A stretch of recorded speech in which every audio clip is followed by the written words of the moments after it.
Hello, welcome back. NBC spoilers tease that Ava might have a huge surprise beginning the horizon. As audiences understand, Ava and Kristen DiMera just recently had a talk at Statesville about the scenarios under which Tripp was born.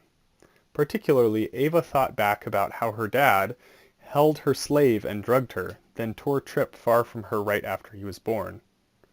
It's a dreadful story, and it led to Ava and Tripp not knowing each other previously. We think that there might be much more to Ava's story than even she does not understand. Who understands what else might have occurred around that time if in reality Ava was drugged by her daddy and just has fuzzy memories of Tripp's birth?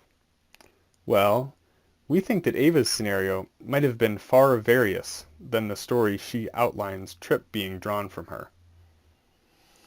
May Ava have brought to life twins on the day of Tripp's birth? And there's another among Ava and Steve Johnson's kids out there? It appears quite improbable on the surface. However, there occurs to be a genuine scenario with respect to Henry, who shares DNA with Tripp, although Tripp firmly insists that he didn't ever touch Allie. Presuming that Tripp is telling the truth about that, then there's only one other description regarding how he and Henry might share DNA.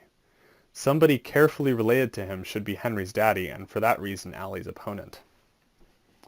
Tripp may have a twin, or a fraternal twin, who would share enough of his DNA to describe the assumed match in between Henry and Tripp. And if it ends up being a twin, then that would discuss Allie's persistence that Tripp was the man who attacked her, given that he'd look similar to Tripp and share Tripp's DNA. It will be interesting to see how this story plays out. However, we think that there could be a twin description underlying the entire scenario. Obviously, it would still require to be discussed by Days of Our Lives simply how Tripp and his twin both wound up in Allie's apartment or condo on the night of the attack. It could be that Tripp's twin was following Tripp and occurred to follow him and Allie back to Allie's apartment or condo, and after that, when Tripp removed, the twin took control of. We'll see if this all pertains to fulfillment, and there are a great deal of dots to link here. However, a twin would definitely discuss a great deal of things, and it would make both Tripp and Allie best in a sense about her attack. It would likewise undoubtedly result in Tripp's exoneration amongst his friends and family. Do you believe that Ava could have had twins, which this describes what took place to Allie? Stay tuned. Thanks for watching. Goodbye.